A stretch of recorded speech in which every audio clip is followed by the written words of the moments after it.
en el despacho del profesor Eulogio Silverio, director de la Escuela de Filosofía de la Universidad Autónoma de Santo Domingo, 20 de noviembre, Día Mundial de la Filosofía, con motivo de el 6º Congreso Dominicano de Filosofía Santo Domingo 2025, se encuentra en nuestro país el filósofo Eduardo Gutiérrez Gutiérrez. Y el profesor Eulogio Silverio no ha querido desaprovechar esta oportunidad para registrar su voz, sus impresiones, algunas de sus ideas para el programa El Archivo de la Voz, que es uno de los programas estrella de la gestión del profesor Silverio. Así que, colega Eduardo, comenzaré preguntándole ¿cómo se ha sentido usted? ¿Qué impresión le ha quedado al pisar esta tierra tan lejana a aquella que le vio nacer? Pues estoy maravillado, estoy muy contento, me he sentido muy bien acogido por todos vosotros. Espero escuchar unas conferencias magistrales y estoy maravillado por lo que estoy viendo, sobre todo a nivel, no solo a nivel de infraestructura, a nivel de institución. Este campus es maravilloso, en Valladolid no tenemos algo parecido, sino también a nivel, digámoslo así, ideológico, formativo, de preparación. Antes lo estábamos hablando, el plan de estudios que tenéis vosotros en filosofía es maravilloso. Por lo que estoy viendo hasta ahora, la conclusión que saco es que vosotros aquí tenéis, ¿cómo lo podría decir? Tenéis los dientes y las uñas afilados para hacer filosofía crítica, que es el tipo de filosofía por el que nosotros en la Fundación apostamos. Y entonces, pues no esperaba encontrar esto y la verdad que muy contento y maravillado. ¿Ha tenido la oportunidad de participar en alguna actividad? No, todavía no. Todavía no. Llegué justo ayer. ¿Y tiene alguna previsión, alguna expectativa respecto a lo que va a pasar en este congreso? Pues hay unas cuantas conferencias que al menos por el título me han llamado mucho la atención, por ejemplo una la tuya, a la que desde luego voy a asistir, y la lástima es que ha habido algunas mesas que espero poder ver en otro momento, por ejemplo la de Duarte, me hubiese interesado mucho poder asistir porque cuando me he estado preparando para mi conferencia pues me he empapado un poco del pensamiento dominicano. Y hay unas cuantas figuras que sobresalen por encima de las demás, por ejemplo Andrés Avelino, creo que hay una conferencia sobre él, Juan Pablo Duarte, Moscoso, Troncoso y otros cuantos más que espero que se hable de ellos, y de los que sí que sé que se va a hablar, pues tengo unas expectativas muy ¿Sabes que el papá de Duarte es de Vejer de la Frontera, Cádiz? Ah, no. Sí, no. Y allí he tenido... Sí que tengo entendido que se fue allí. También estudió allí. En Vejer de la Frontera he conocido expertos en la obra y la trayectoria de Juan Pablo Duarte. Vejer de la Frontera es uno de esos pueblos blancos de España, montañoso, casi fronterizo.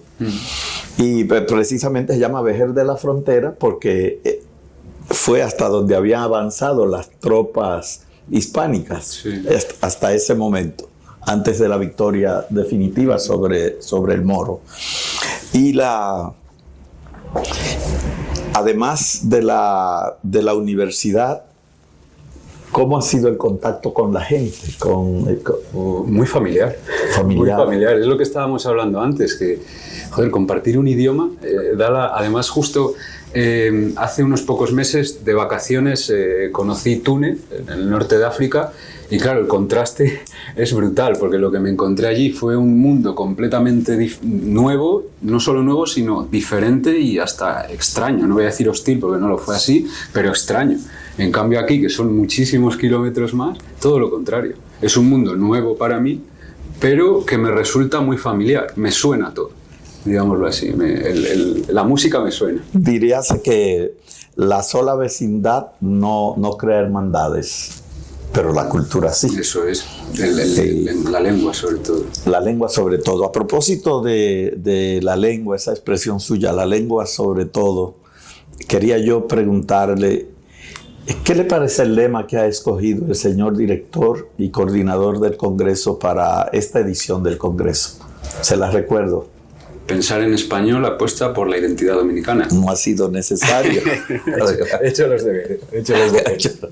Bueno, pues me parece acertadísimo. Me parece además que Claro, nosotros desde la Fundación Gustavo Bueno, desde hace mucho tiempo, bueno, ya Gustavo Bueno desde la década de los 90, apostaba por la defensa de la lengua española como parte fundamental de la identidad hispana, no solo de la identidad española, porque hay que diferenciar muy bien entre el español y España peninsular. El español ya no nos pertenece, desde hace mucho tiempo dejó de pertenecernos.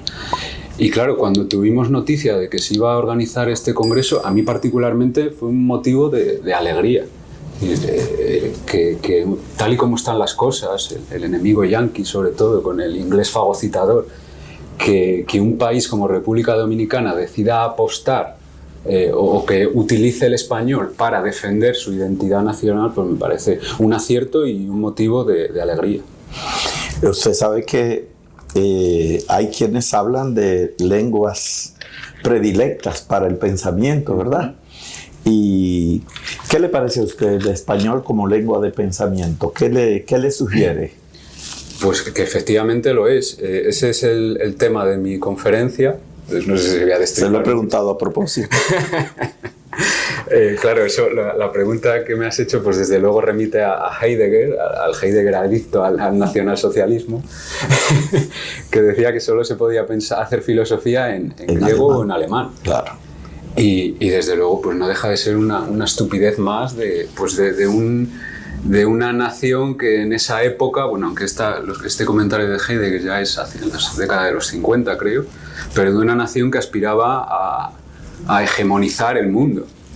Pero vamos, ahí incluso a mí me llama mucho la atención que, no sé, aquí, espero que no, por lo que veo no es así, pero en España hemos adoptado una actitud derrotista y pesimista hacia la potencia filosófica que tiene nuestra lengua.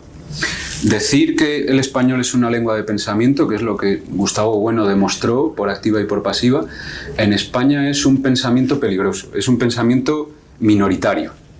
Ahora la mayor parte de la producción filosófica que se hace en España se hace en inglés. O se intenta trufar el discurso de términos en alemán, en francés y en inglés, como para justificar, hablo en español, lo siento mucho, pero que sepáis que he hecho los deberes y que también sé alemán. Y digo esto porque yo tengo un tatuaje en alemán y en francés. Yo he sido un adolescente, como tal, he sido imbécil y yo también he pasado por eso. Fui orteguiano en mi juventud, bueno, en mi juventud, en mi adolescencia. Joven eres, claro.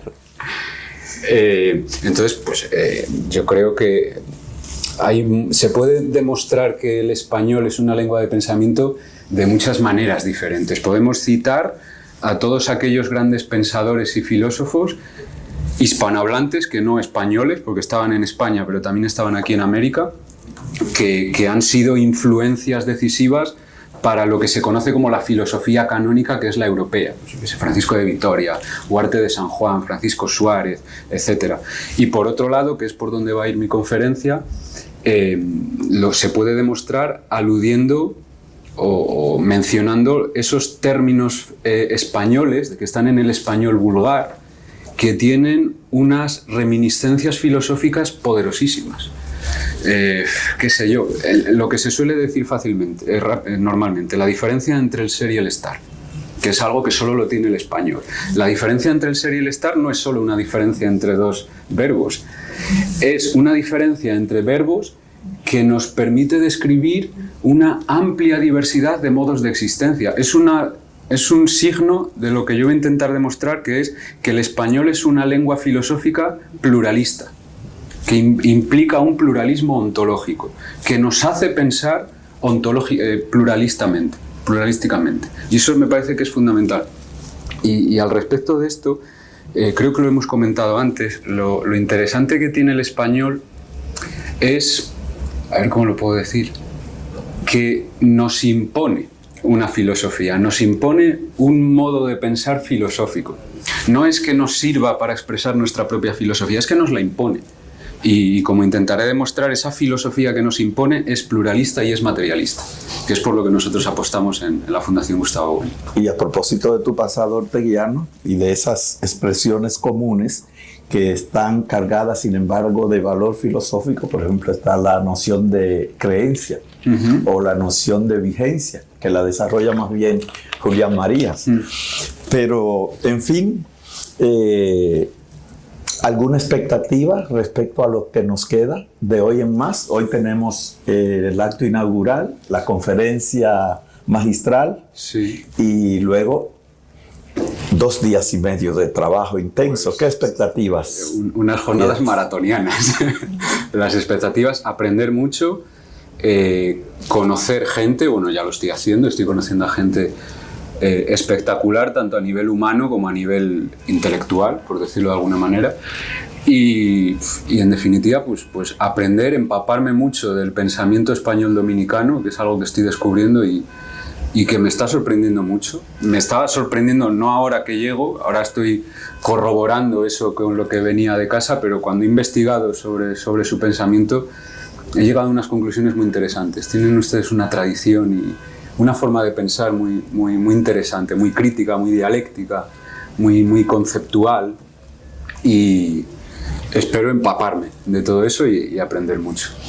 ¿Qué mejor manera de cerrar este archivo de la voz especial que ha concebido el profesor Silverio, que conserve estas ideas, estas impresiones y su voz para cuando ya no estemos? Gracias, Gutiérrez.